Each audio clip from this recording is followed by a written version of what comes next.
When I was rushed to the hospital after a bad fall, I thought my family would be there. But when I opened my eyes in the hospital room, there wasn't a single familiar face around me. No calls, no flowers, only the cold indifference hanging heavy in the air. They had decided I was no longer needed, no longer worth the trouble. But what they didn't know was this. That very night, as I lay there alone, I made a decision, a quiet, deliberate decision that would change everything. And when the time came for the documents to be read, they faced a shock they would never forget. If this story resonated with your soul, click subscribe and let me know in the comments which city or country you're listening from. I'm truly curious to know where you're tuning in from. My name is Margaret Campbell, and I was 68 years old the day everything changed. I had spent my life as a nurse, first in the bustling city hospital of Portland, then later in a quieter clinic in Salem, Oregon, where life moved slower and people still knew their neighbors by name. After retiring 5 years ago, I had settled into a rhythm that suited me, gardening, volunteering at the local library, and watching the world drift by from my sun-drenched porch. That morning had started like any other. The early September sun slanted low through the kitchen window, painting everything in a warm, sleepy light. I had made myself a simple breakfast, scrambled eggs, toast with a touch of marmalade, and spent an hour watering the plants on the back porch.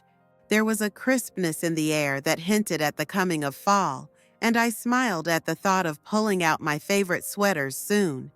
Inside, the house smelled faintly of lemon polish and cinnamon, remnants of yesterday's cleaning spree.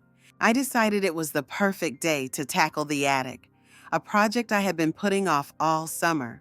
There were old boxes up there, filled with memories I hadn't touched in years. Harold's high school trophies, Sarah's finger paintings from kindergarten, my own nursing school diploma, still framed in cracked walnut wood.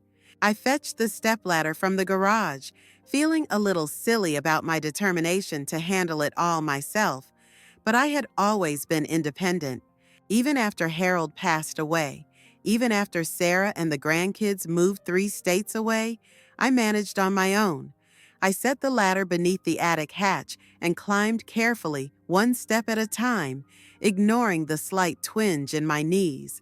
The attic door swung down easily, and I pulled myself up into the dusty space, coughing slightly at the musty air. The light bulb overhead flickered to life with a stubborn hum. I spotted the box I wanted, tucked into a far corner, and made my way toward it, careful to step only on the wooden beams.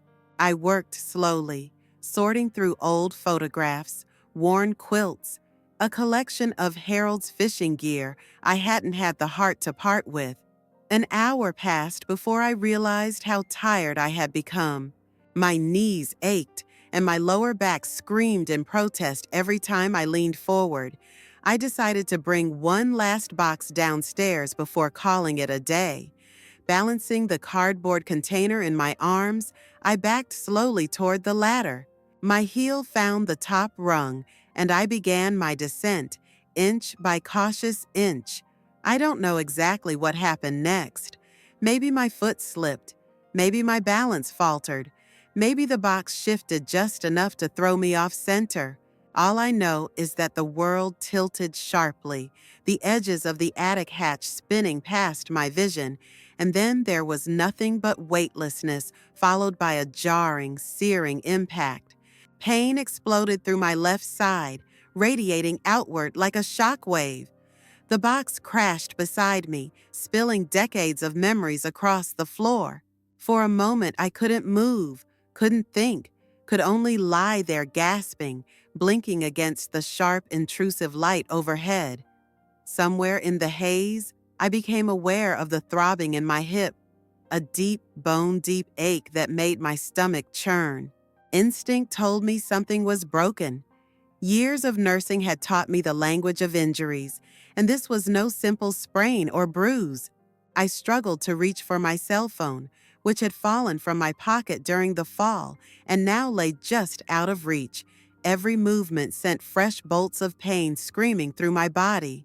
Tears blurred my vision as I clawed my way toward the phone, finally clutching it in trembling fingers.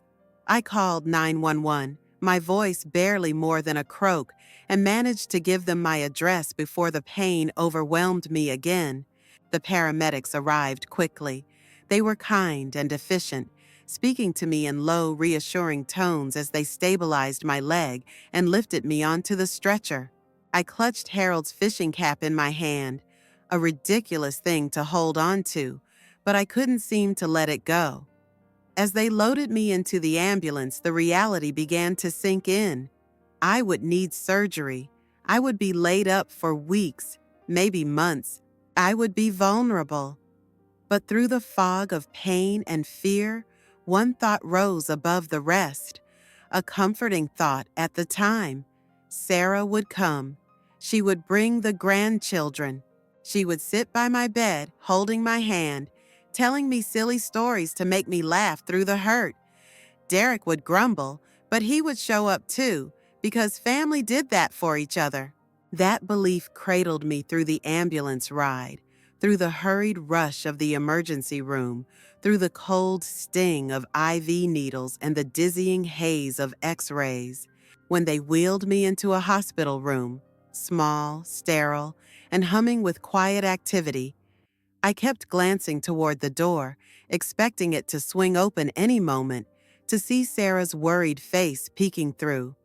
But hours passed, and the door stayed closed. Nurses bustled in and out, adjusting monitors, checking vitals, offering polite professional smiles. The sky outside shifted from afternoon gold to bruised purple, then to the deep, indifferent black of night. Still no one came. I drifted in and out of sleep, the morphine dulling the sharpest edges of pain, but not the sharper ache gnawing at my heart. By morning, I realized that the belief I had clung to, the certainty that family would always come when needed, was as fragile and broken as the bone in my hip. And somewhere deep inside, something began to harden.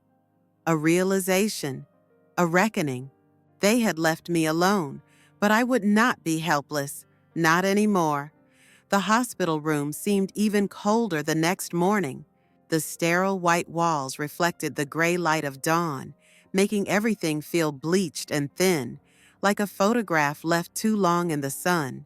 I lay still, feeling the stiff weight of the blankets over my legs, the ache of my broken hip, a steady, dull roar beneath the haze of medication. The nurses came and went in quiet, practiced rhythms. They adjusted my IV drip, checked my vitals, murmured questions about my pain level. I answered with nods or simple words, conserving my energy.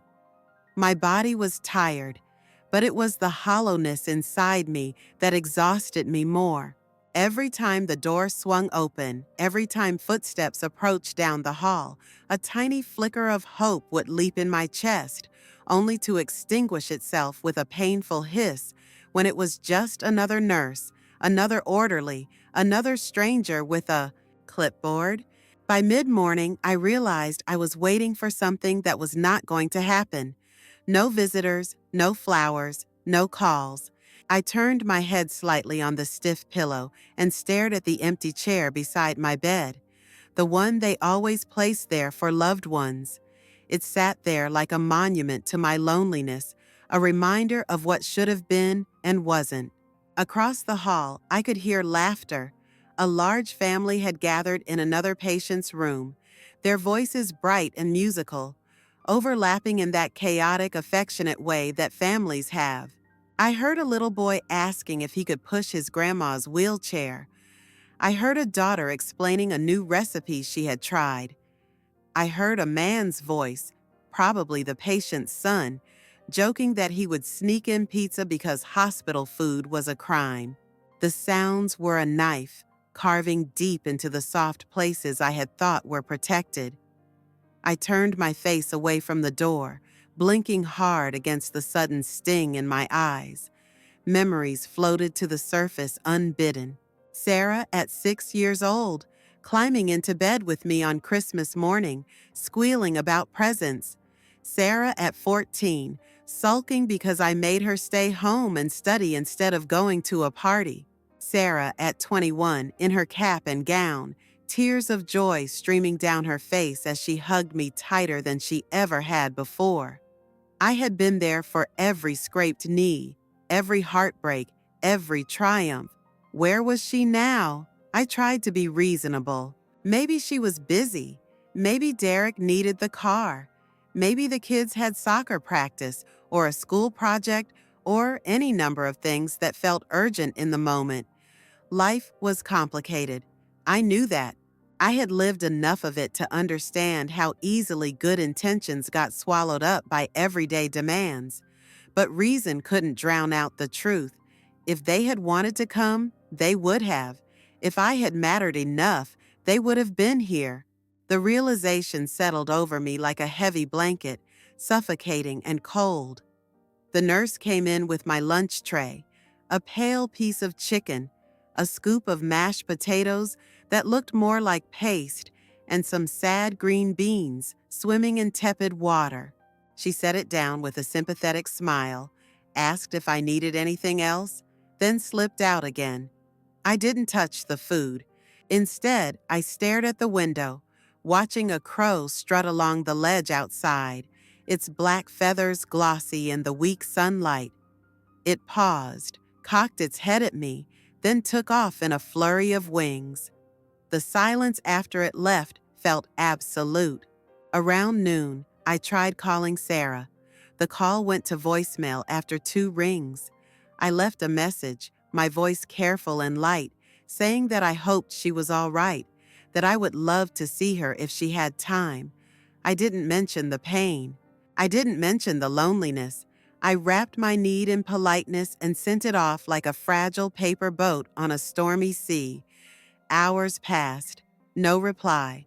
Later, a nurse brought in a tablet, offering to help me video chat with family if I wanted. I thanked her and said no. I couldn't bear to sit there, staring at a blank screen, pretending not to notice when no one answered. By evening, the laughter across the hall had quieted. Visitors drifted away, promising to come back tomorrow. The hospital corridors emptied, and the world outside faded into darkness. I lay there, listening to the hum of machines, the distant rattle of a cart being pushed down the hall, the muffled announcements from the nurses' station. The loneliness was a living thing now, curling in the corners of the room, pressing against my ribs with invisible hands. I had given them everything, my time, my support, my sacrifices, and when the moment came that I needed them, not for money, not for favors, just for presence, they had vanished. Maybe they thought I would always be there, a permanent fixture, unchanging and eternal. Maybe they thought they had time. But I knew better now. I knew how quickly time could run out. Lying there in the dark, I made a decision, not out of anger, not even out of hurt, but out of a cold, clear understanding. I would not wait for them anymore. I would not beg for scraps of their attention. If I was going to rebuild my life, it would be on my terms, and it would start tonight. The empty room had taught me something no lecture, no argument, no pleading could have. It had taught me that sometimes you have to close the door yourself, not to punish others, but to protect what little of yourself you have left. The next morning, a thin light seeped through the hospital blinds, painting pale stripes across the polished floor. I lay awake long before the nurses made their rounds, long before breakfast carts rattled through the hallways. I stared at the ceiling, listening to the steady beep of the monitor beside my bed, feeling every second stretch out endlessly. The pain in my hip was manageable now, dulled by medication, but the pain inside me had sharpened overnight, honed into something cold and clear. The silence of the room pressed against me, and for the first time, I did not push it away. I let it settle into my skin, into my bones, into the spaces that had been hollowed out by years of misplaced expectations. It was in that silence that the realization struck, not like a slow dawn creeping over the horizon, but like a lightning bolt, sudden and blinding. They did not forget me. They chose to stay away. It wasn't a matter of busy schedules or poor timing. It wasn't about emergencies or accidents. It was a choice, deliberate and cruel in its casualness. They chose their convenience over my need. They chose their comfort over my pain. And in doing so, they had shown me exactly where I stood in the hierarchy of their lives. I thought about all the years I had spent stitching their lives together with invisible threads, babysitting grandkids at a moment's notice, writing checks to cover bills they couldn't pay, cooking meals, offering advice that was rarely heeded but always expected. I thought about holidays spent hosting when I would have preferred to rest, birthdays remembered with gifts chosen carefully and paid for out of a shrinking pension, encouragements whispered over coffee cups during their moments of doubt. None of it had been enough to buy a visit when I was broken and alone. None of it had been enough to warrant a single bedside vigil. The weight of that truth settled heavily on my chest, but beneath it, something else stirred. It wasn't anger, it wasn't even sadness, not in the way I had expected. It was clarity, sharp, invigorating, undeniable. All my life, I had believed that love meant giving without keeping score, sacrificing without expecting anything in return. I had built my worth around being indispensable, invisible in my support, but ever present in my loyalty. And I had taught them, through every silent accommodation, that I would always be there, no matter how little they offered back. But love without respect wasn't love at all. It was servitude. It was erasure. I thought back to Harold, to the quiet dignity he had carried through life, the way he had looked me in the eye whenever he thanked me for something, even something small. He had seen me. He had valued me. I realized now how rare that gift had been, how easily I had assumed it would be duplicated in the generations that followed. I turned my head slightly on the pillow and looked at the leather-bound journal that sat unopened on the bedside table. It had been a gift from Harold on our 40th wedding anniversary, a place to write dreams, he had said, for all the adventures we hadn't yet taken. I had written in it sporadically over the years, lists of places I wanted to visit, recipes I wanted to try, books I wanted to read. After Harold's death, the entries had become more wistful, more hypothetical. Now, looking at it in the cold morning light, I saw it differently. It wasn't a ledger of lost possibilities. It was a blueprint. It was a reminder that my life wasn't over simply because others had walked away. It was a declaration that I still had choices. I shifted slightly, grimacing at the sharp tug in my hip, and reached for the journal. My fingers brushed against the soft leather, and for a moment I simply held it, feeling the weight of it, the promise of it. Then I opened it to a fresh page. With the hospital pen left behind by a nurse, I began to write, not in the neat, careful script I usually reserved for letters and lists, but in bold, sprawling strokes. I wrote what I wanted. I wrote what I would no longer tolerate. I wrote what I would build for myself, without apology, without compromise. The words poured out of me, raw and urgent, forming a map back to myself.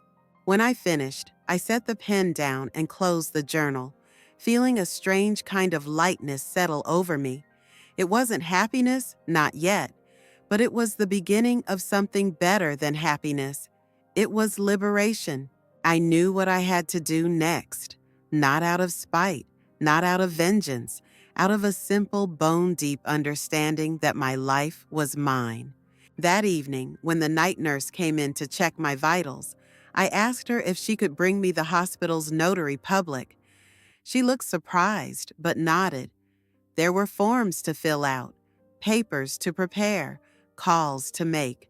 I would change my will that night.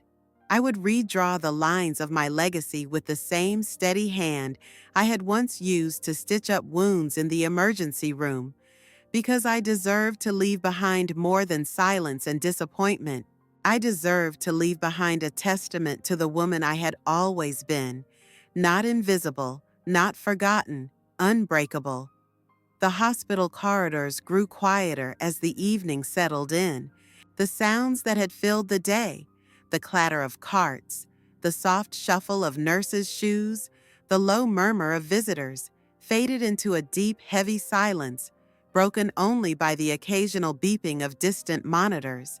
I lay awake, my heart steady, my mind sharper than it had been in weeks. The decision was made, and now there was only the matter of carrying it through. A little after 9 o'clock, the night nurse, a kind woman named Elaine, slipped into my room with a clipboard in one hand and a small smile on her face. She whispered that the notary, Mr. Harold Bennett, had arrived. She said he would come in quietly so as not to disturb the other patients. I thanked her in a low voice, feeling a strange, steady current of anticipation hum beneath my skin. A few minutes later, Harold Bennett entered the room. He was an older man, maybe in his early 70s, with thinning white hair and a leather satchel slung over his shoulder.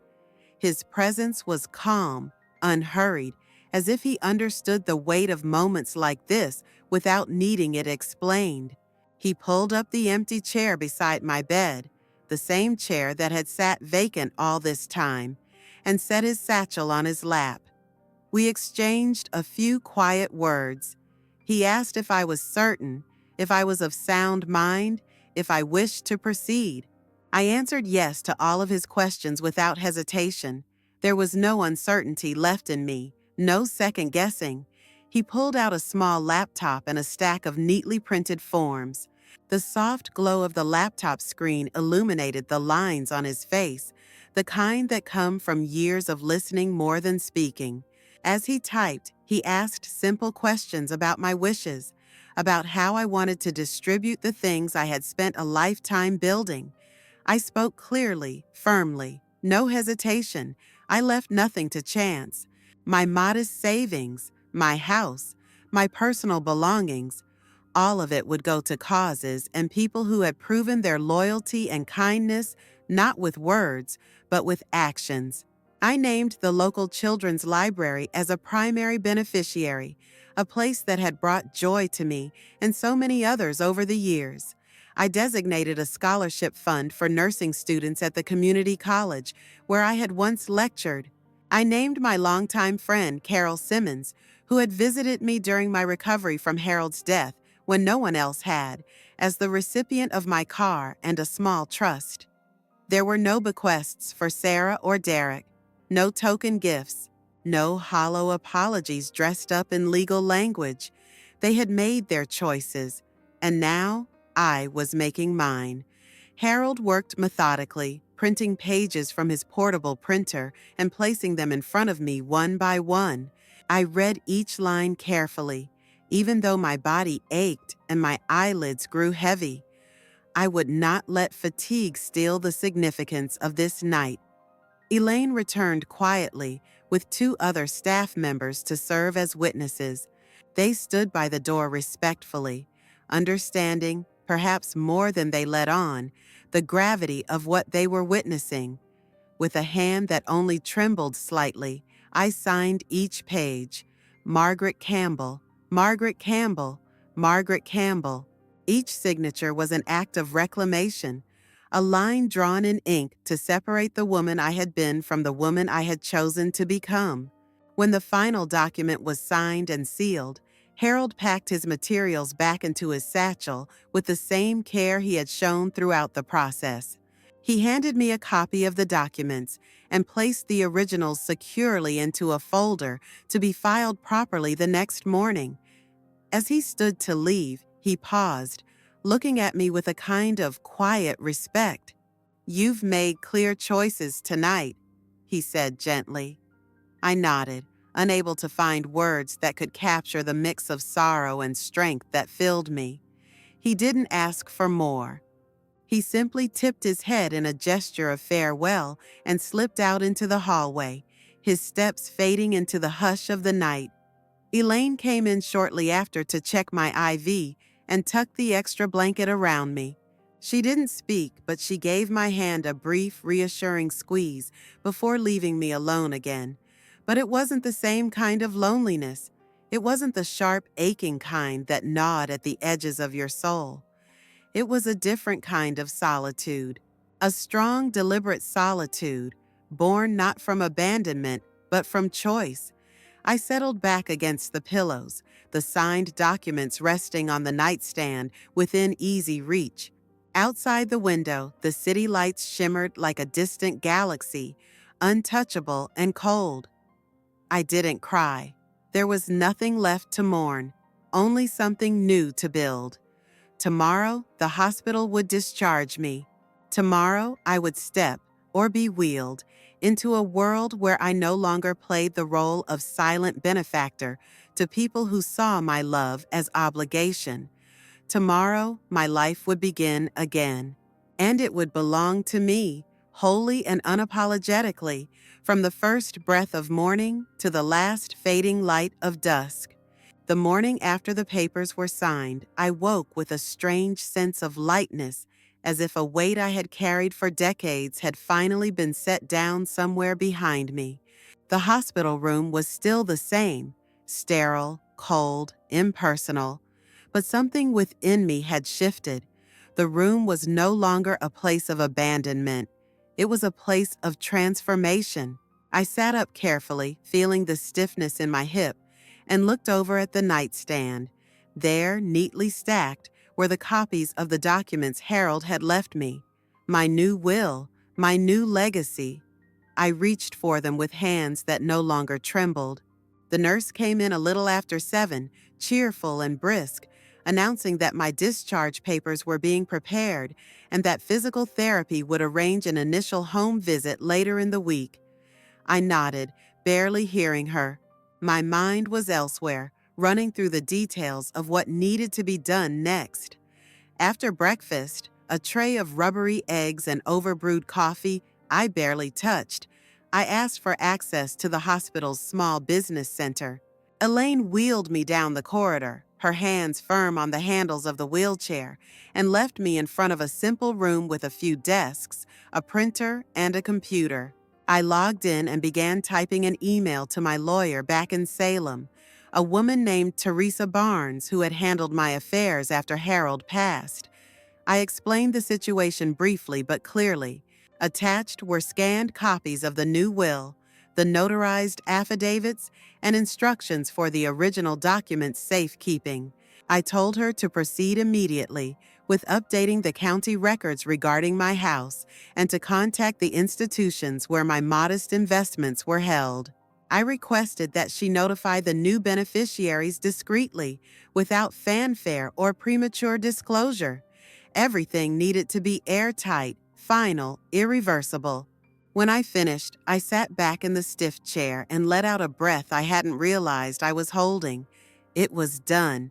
The life I had built, the modest savings, the small but meaningful possessions, the home that Harold and I had filled with decades of laughter, arguments, quiet mornings, and warm dinners, would now go to places that would carry forward something of my spirit, to people who needed a hand, not a handout, to causes that wouldn't forget who had believed in them, not to those who remembered me only when it was convenient. I thought about Sarah and Derek, about the shocked expressions I imagined they would wear when they learned the truth. I thought about the arguments they would have, the accusations they would hurl at each other, the blame they would cast in every direction but their own. And I realized it didn't matter. Their disappointment was no longer my burden. Their anger was no longer my concern. I had lived long enough playing the part of the peacemaker, the fixer, the silent giver. Now I was something else entirely. Someone who had taken back the power Others had siphoned away piece by piece. When I returned to my room, a discharge planner was waiting for me with forms to sign and brochures about home health care services. I listened politely, nodded when appropriate, and made arrangements to have a medical transport service take me home the next day. I would need a walker for a while, maybe even some assistance around the house, but the thought didn't scare me the way it might have a week ago. I wasn't alone. I had myself. That evening, as the sun set and long shadows filled the corners of the room, I opened my journal again, the same one Harold had given me all those years ago. I turned to a fresh page and wrote a single sentence: "My life belongs to me." Underneath it, I began a new list. Small things at first. Take a walk in the garden, bake bread from scratch again, finish the novel I had started but abandoned years ago, visit the coast and watch the sunset over the water, volunteer at the animal shelter, host a tea party for the friends who had never asked anything of me but my company. Each entry was a reminder that my days could still be full, not because someone needed me to fill theirs, but because I deserved to fill my own. When the night nurse came in to check my blood pressure, she glanced at the notebook on my lap and smiled. "Making plans?" she asked. I smiled back. "Something like that," I said. I slept deeply that night, untroubled by dreams. Outside my window, the stars wheeled slowly across the sky, indifferent to human drama, steady and sure in their orbits. Tomorrow, I would leave this place behind. Tomorrow, I would go home, but not to the life I had known before, to a new one I had chosen, one I had claimed, one I would live, fully, fiercely, and without apology.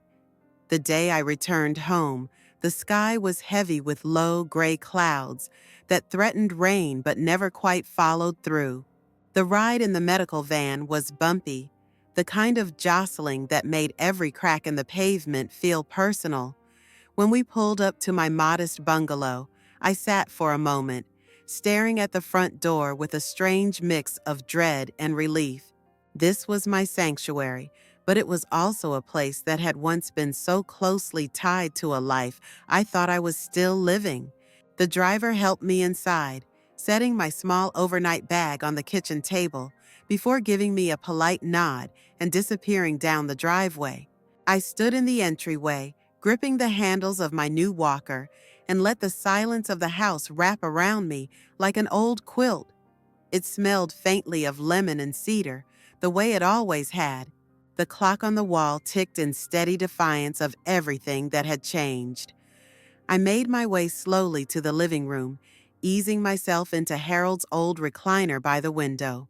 From there, I could see the rose bushes he'd planted so many years ago, now wild and unruly without his careful pruning. The sight made my throat tighten, but I swallowed the emotion down. There was too much to do to get lost in sentimentality. I hadn't been home more than an hour when the first call came. The phone rang sharply, cutting through the hush like a whip crack. I let it ring twice before picking it up, already knowing who it would be. Sarah's voice poured through the line, sweet and strained, full of practiced concern. She apologized for not visiting, said things had been crazy with the kids, with work, with Derek's new business venture. She hoped I was feeling better. She asked when she could come by and if I needed anything. Her words tumbled over each other, frantic and breathless, like a child trying to talk her way out of a punishment she knew she deserved. I listened, but I did not respond immediately. I let her sit in the uncomfortable space between words, a space she had once demanded I fill with reassurance. Finally, I thanked her for calling and said I was fine. That was all. The silence on her end was palpable. She asked if I had gotten the flowers she sent. I said no flowers had arrived. More silence. Then she mumbled something about a delay and promised to visit soon. I could hear Derek's voice faintly in the background, sharp and impatient, and the call ended with a hasty goodbye. I set the phone down carefully and leaned back into the chair. It wasn't the apology I needed. It wasn't even really about me. It was about guilt. Guilt had finally managed to puncture their bubble of self-involvement, but only because they realized something had shifted, something they couldn't control. Later that evening, the phone rang again. This time, it was Derek. His tone was different. No sweetness, no apology. Just a clipped formality, as if he were making a business call he found distasteful. He asked how I was, whether the doctors thought I would recover fully, whether I needed assistance managing the house. There was a thinly veiled suggestion in his voice, a kind of probing curiosity that had nothing to do with my well-being and everything to do with what my situation might mean for their futures. I kept my answers brief, polite, detached. When he brought up long-term plans and arrangements, I told him I had everything well in hand. There was a pause, heavy with the weight of what went unsaid. Then he asked if we could sit down sometime and review things. He emphasized how important family was, how they all needed to be on the same page.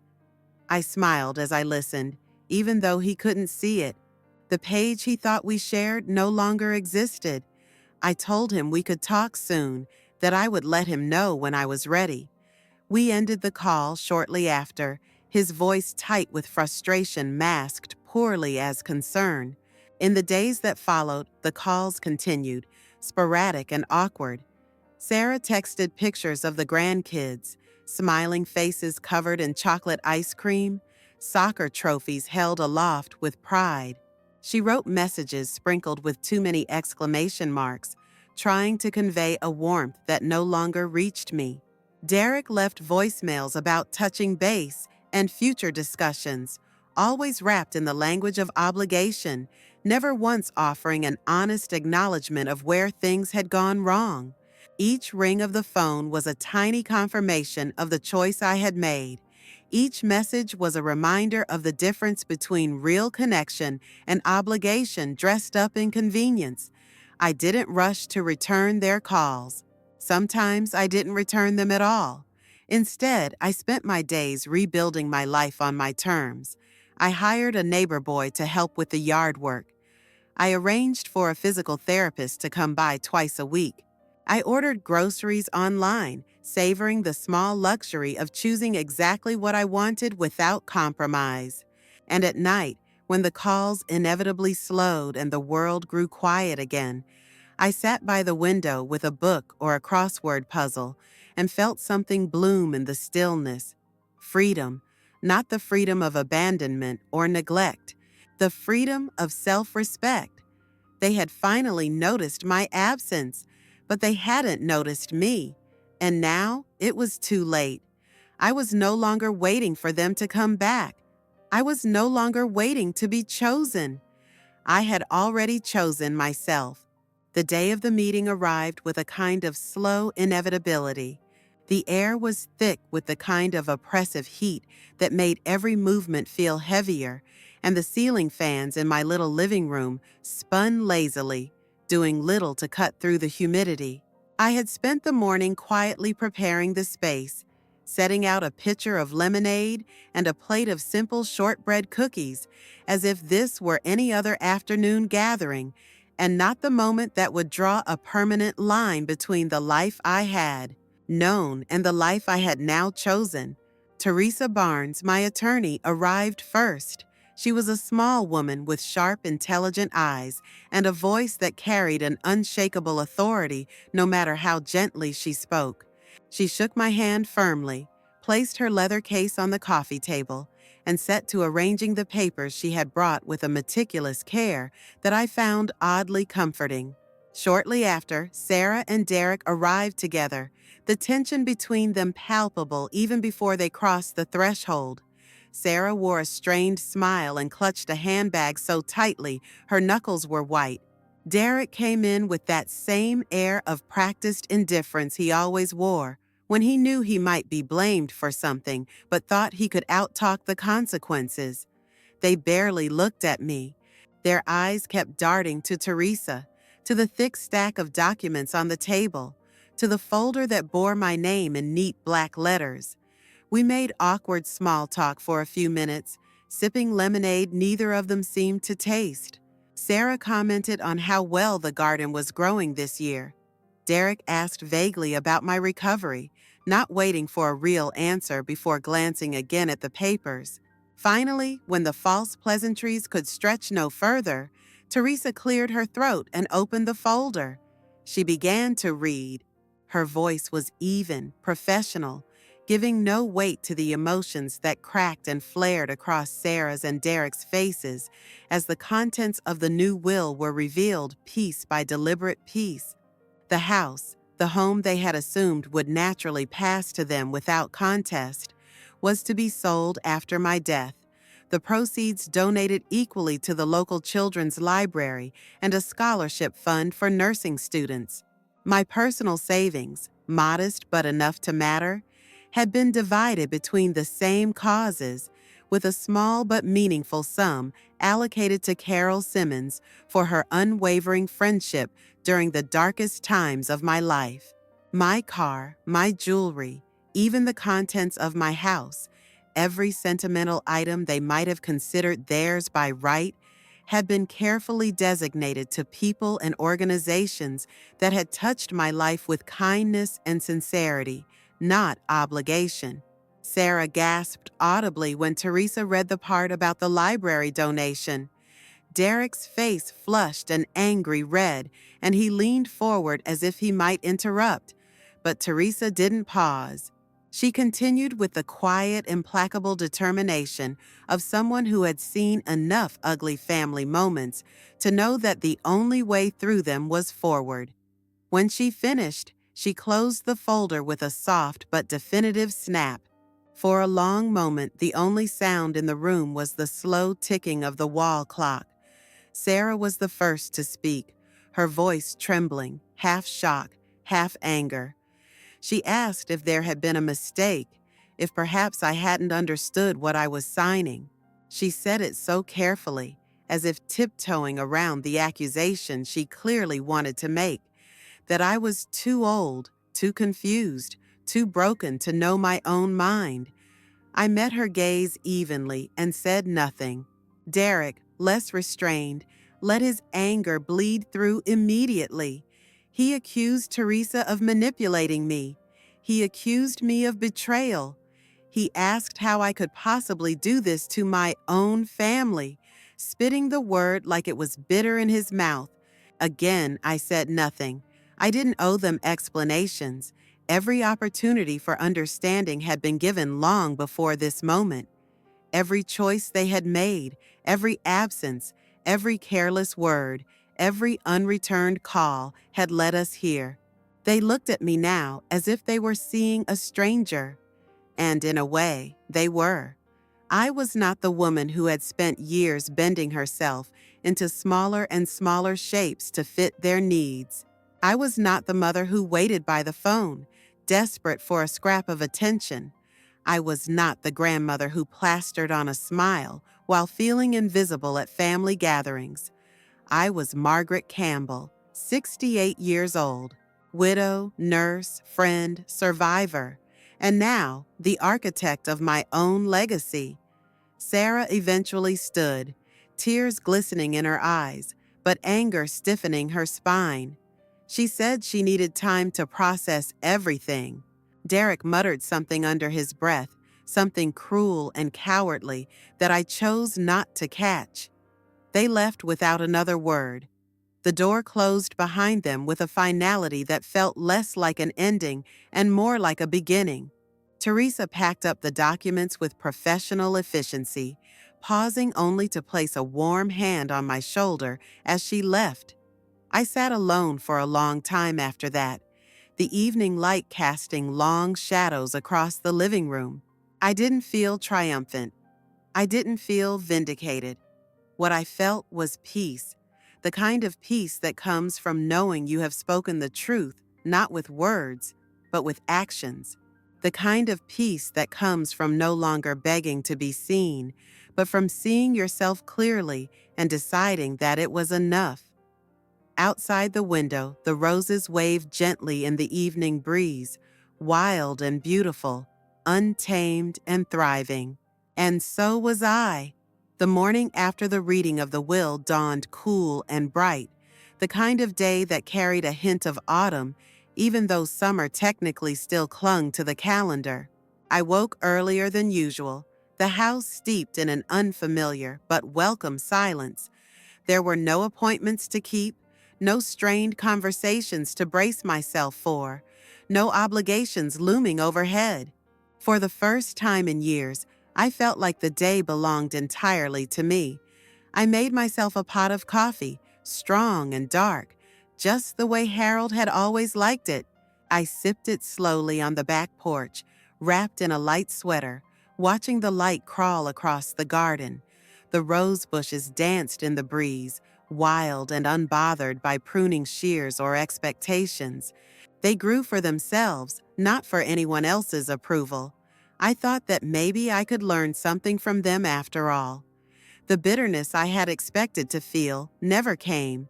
Instead, there was a strange sweetness in the solitude. I no longer needed to justify my existence to people who had treated my love as an obligation rather than a gift. I no longer had to measure my worth against how useful I was to them. I had stripped away the layers of silent compromise, the constant negotiations for a sliver of consideration, and what remained was something far sturdier than I had anticipated. It was me, unapologetically, entirely me. Later that morning, I sat at the kitchen table with a yellow legal pad and made a list. Not a list of chores or errands, but a list of things I wanted to do, simply because they made my heart stir. Volunteer at the library again. Take a weekend trip to Cannon Beach. Adopt an older dog who needed a quiet home.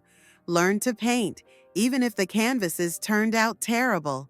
Attend the Sunday farmers market without rushing. Host a book club for the ladies on the block who had quietly become a new kind of family over the past few months.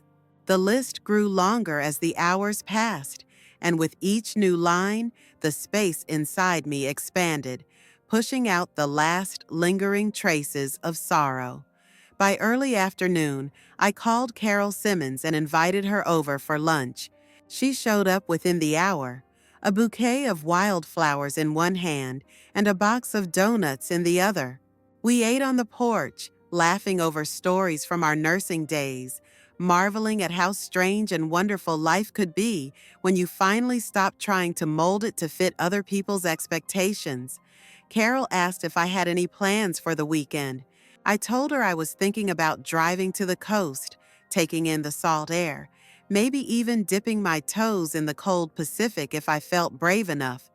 She grinned and said she would come with me if I didn't mind the company. I realized I didn't mind at all, not because I needed someone to fill the space beside me, but because I was finally choosing who shared my life, not enduring whoever happened to occupy it by default. As the sun sank lower in the sky, I walked slowly through the house, touching the framed photographs on the mantel, the worn armrests of Harold's favorite chair, the patchwork quilt draped over the back of the couch. These were the remnants of a life well lived, not a museum of regrets. I no longer felt trapped by them. Instead, they anchored me to a history that was mine to honor, not to be buried beneath other people's neglect.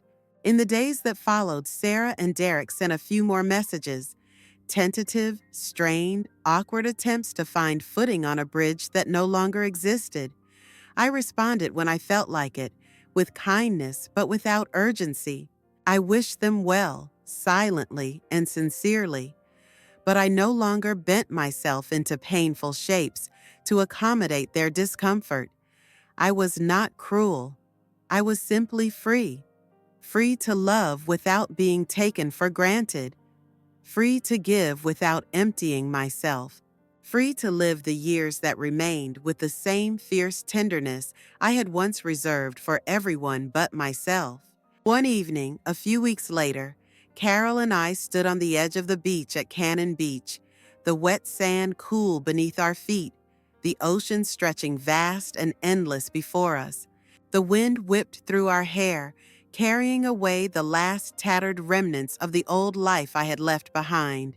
I closed my eyes and breathed deeply, letting the salt air fill my lungs, letting the steady roar of the waves drown out every voice that had ever told me I was too much or not enough.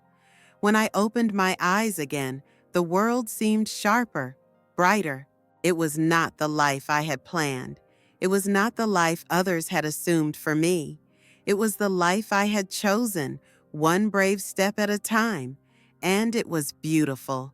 As Carol laughed and pointed out a group of dogs racing along the shoreline, kicking up sprays of silver sand, I realized that I had not just survived the loneliness, the betrayal, the abandonment.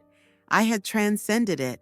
I had become something stronger, something wiser, something impossibly, beautifully whole.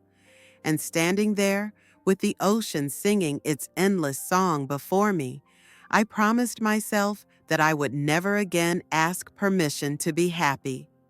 I would live, fully, fiercely, on my own terms,